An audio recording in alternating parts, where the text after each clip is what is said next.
స్కీముల్ని అమలు చేసి మరో 2 స్కీముల్ని అమలు చేసి మరి మిగతా స్కీముల కోసము దరఖాస్తులు కూడా స్వీకరించేటువంటి కార్యక్రమాన్ని ఏర్పాటు చేసి దరఖాస్తులు కూడా స్వీకరిస్తున్నటువంటి క్రమంలో అప్పుడే 6 గ్యారెంటీలను ఎప్పుడు అమలు చేస్తారు, ఎప్పుడు ఇస్తారు అనేటువంటి పదాలని పదే వాడతారు. అంటే 100 రోజులు అంటే 3 నెలల 10 రోజులు అవుతుంది. ఇప్పుడు 2 నెలలు అయింది, ఇంకా 40 రోజులు ఉంది. అప్పుడే ఆరాటపడుతున్నటువంటి ఒక పరిస్థితి చూస్తుంది, అప్పుడే తొందరపడుతున్నటువంటి పరిస్థితి ఉంది.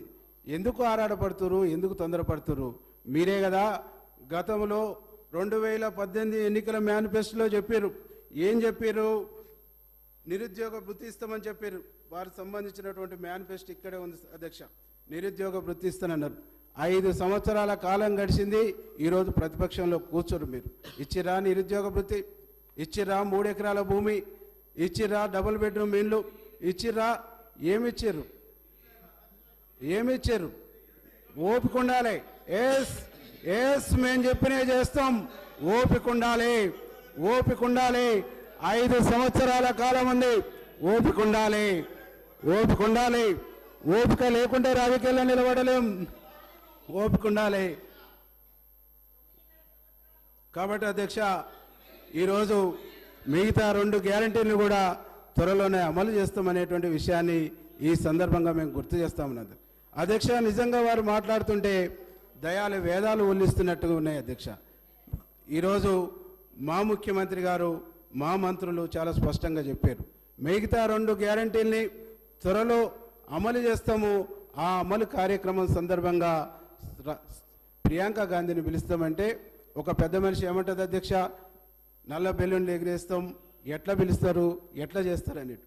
అంటే తెలంగాణ ఇచ్చినటువంటి కాంగ్రెస్ పార్టీ, తెలంగాణ ఇచ్చినటువంటి సోనియా గాంధీ గారు వారి కుటుంబాన్ని, వారి కుటుంబం పట్ల కాలు మొక్కినప్పుడు లేని వ్యతిరేకత, దండం పెట్టినప్పుడు లేని వ్యతిరేకత, ప్రోగ్రాంకి వస్తారంటేనే ఎందుకు అధ్యక్ష అంత భయం?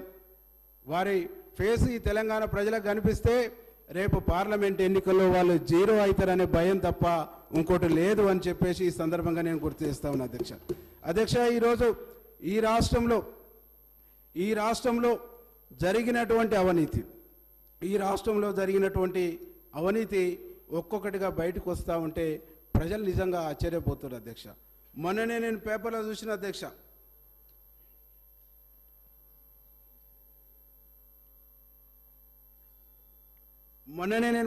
చూసిన అధ్యక్ష, దాదాపు మిషన్ భగీరథలో 1000 కోట్ల రూపాయల అవినీతి అని చెప్పేసి. అధ్యక్ష, ఇవాళ మిషన్ భగీరథ చాలా ప్రతిష్టాత్మకమైనటువంటి కార్యక్రమం, చాలా గొప్ప కార్యక్రమం అని చెప్పారు అధ్యక్ష.